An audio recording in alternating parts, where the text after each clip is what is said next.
sexto ano, tudo bem com vocês? Espero que todos estejam bem. E nós vamos dar início ao capítulo 9, Roma, Monarquia, República e Império. Está lá na página 188. Acompanhe comigo, por favor.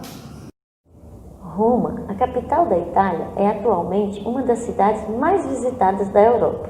Nela, o presente e o passado se misturam. Ao mesmo tempo em que é uma das capitais dos estúdios de cinema, da indústria e da moda, é também uma porta aberta ao passado. Seu centro histórico, visto na imagem, é o maior museu a céu aberto do mundo. Nos programas de televisão, é comum vermos imagens da cidade de Roma. O que você sabe sobre ela?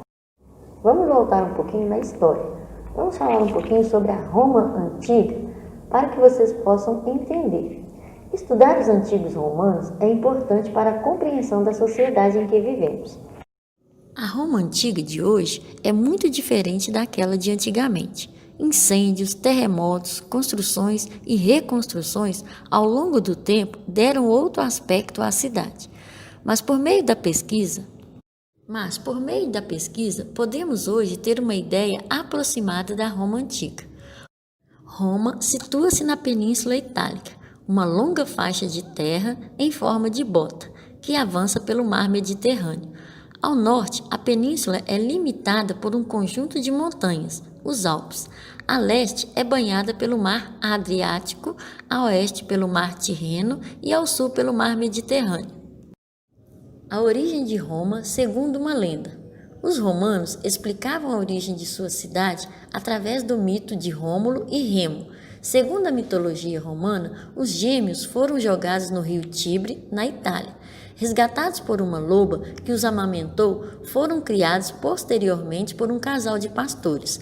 Adultos retornam à cidade natal de Alba Longa e ganham terras para fundar uma nova cidade, que seria Roma.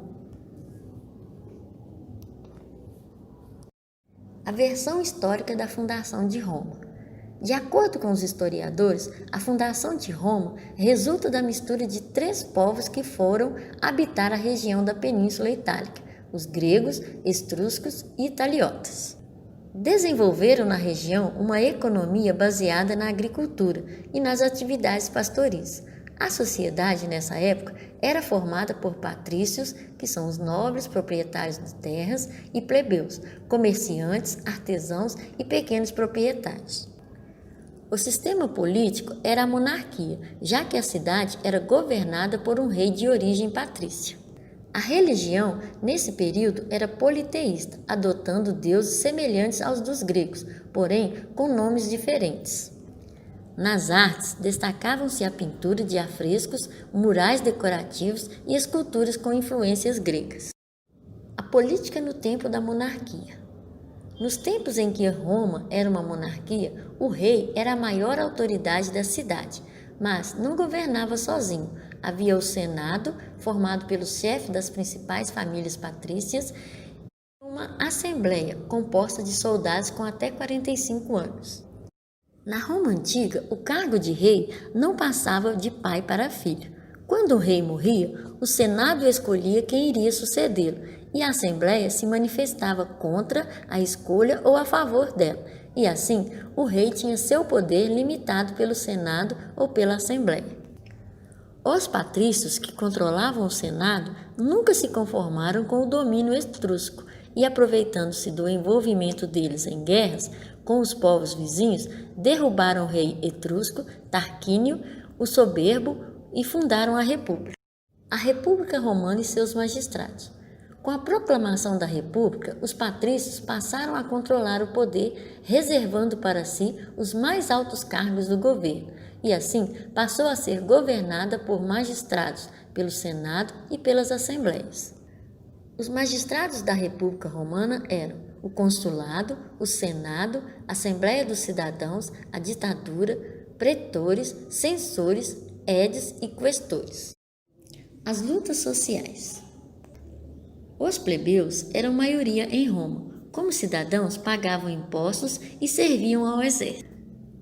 Na época da República Romana, a plebe passou a exigir direitos políticos, sociais e religiosos. Resultou daí uma luta entre as classes sociais romanas.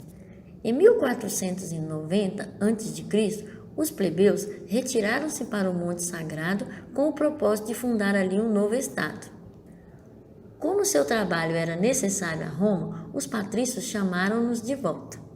Dessa vitória da plebe, surgiram várias leis que favoreceram a castidade. E destas leis destacamos Tribunato da Plebe, Lei das 12 Tábuas, Lei Canuleia e Lei Licínia e Lei Ogúnia. Sobre essas leis vocês podem conferir na página 195. Vamos agora para as atividades das páginas 206 e 207 e fazer os exercícios do 1 ao 4. E na próxima aula faremos a correção dessas atividades. Um beijo, fiquem com Deus.